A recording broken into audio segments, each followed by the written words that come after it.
Have you ever stopped to think about the cells that make up, well, you? Or for that matter, every animal, plant, and fungus on this planet? It turns out they all share this absolutely bizarre and revolutionary origin story. It's a tale of invasion, a global crisis, and a really unlikely alliance that completely changed the course of life on Earth.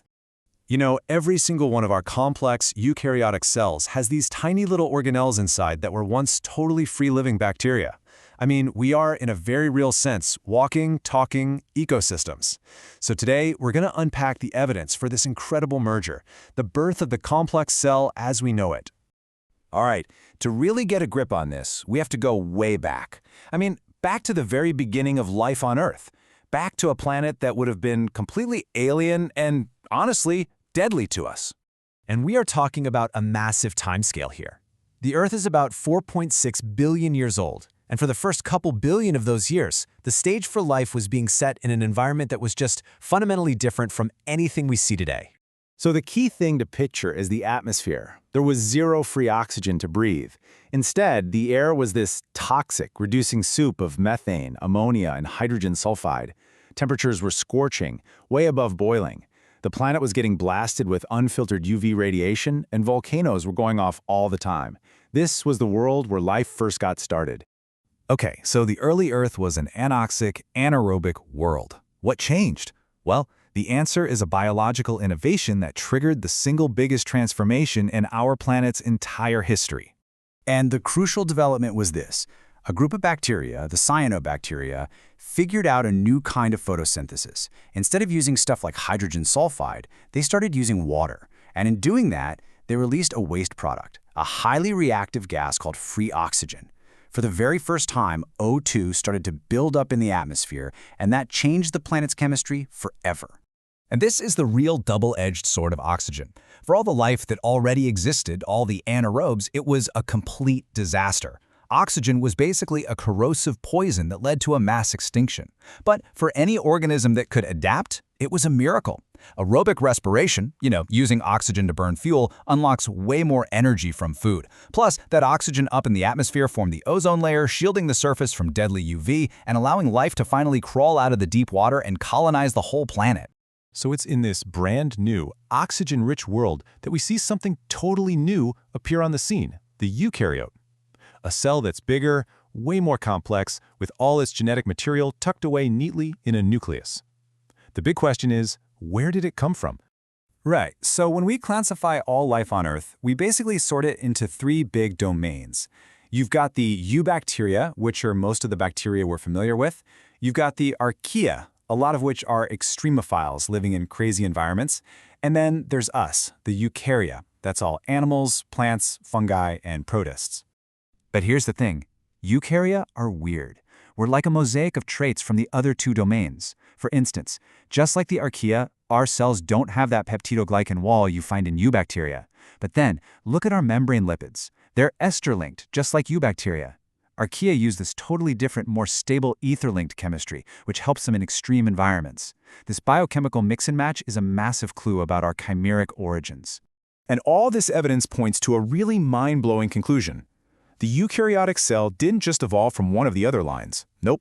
It looks like it was born from a merger, a fusion event between an ancient archaeon and an ancient eubacterium.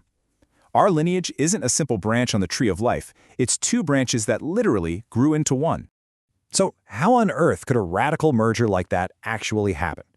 Well, the leading idea involves one cell basically swallowing another in a process that turned what was probably an invasion into a permanent cooperative partnership. The reigning theory that explains all this is the serial endosymbiosis theory, or SET for short. It basically proposes that the key organelles inside our cells, we're talking specifically about mitochondria and chloroplasts, were once free-living bacteria. And the core concept here is endosymbiosis. Pretty simple, right? Endo just means within. So it's this super intimate relationship where one organism decides to live permanently inside the cell of another one.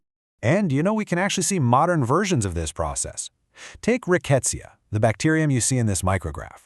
It's what we call an obligate intracellular parasite. It has to live inside a host cell to survive. But crucially, it's a one-way street. Rickettsia gets a free ride, but it offers absolutely no benefit to its host. It's a classic parasite. And this is the key evolutionary question. What if that invader wasn't just a freeloader? What if, in that new oxygen-rich world, an anaerobic host cell swallowed an aerobic bacterium that could not only survive in oxygen, but use it to generate massive amounts of energy? Suddenly, that relationship isn't parasitic anymore. It becomes symbiotic. It becomes mutually beneficial. And of course, the most profound legacy of that ancient pact is the mitochondrion. Every single one of your eukaryotic cells has them. They are the direct descendants of that first aerobic endosymbiont, and they're now completely integrated into our cellular machinery. But this integration created a huge logistical problem. See, over millions of years, the mitochondrion transferred most of its DNA to the host cell's nucleus. This means the vast majority of proteins the mitochondrion needs are actually built out in the host cytoplasm. So how do they get back inside, across two separate membranes? The solution is this incredible piece of molecular machinery called the TIM-TOM system. You can see it illustrated here. TOM stands for translocase of the outer membrane, and TIM is the translocase of the inner membrane. Together, they create this dedicated import channel, a kind of molecular gatekeeper for the mitochondria.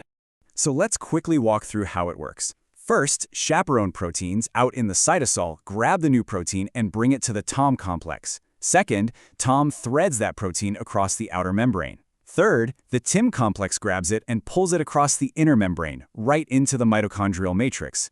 Fourth, a specific targeting signal on the protein gets snipped off. And finally, other chaperones inside, like mitochondrial HSP70, help the protein fold up into its final working shape. It's a really elegant system. But the story of this partnership didn't just end there. It kept on evolving. So on the left here, you see the protein import system of a standard aerobic mitochondrion. But on the right is a diagram of a really fascinating organelle that we find in organisms that actually went back to living in anaerobic environments. This thing is called the hydrogenosome. You find it in protozoa that live in oxygen-free places. It's clearly related to mitochondria. It's still got the double membrane and it imports proteins, but it has adapted in some radical ways. It has completely ditched its own genome. It makes ATP anaerobically, and in doing so, it generates hydrogen gas as a waste product. It just goes to show you the incredible evolutionary plasticity of this ancient partnership. And that brings us to our final thought. The story of eukaryogenesis really challenges our whole idea of what an individual even is. Our cells aren't single entities, they're communities, they're chimeras, born from an ancient invasion that through sheer chance and mutual benefit became the most successful partnership in the history of life. So if you, at your most fundamental level, are a composite being, a fusion of ancient enemies, what does that really say about the nature of self?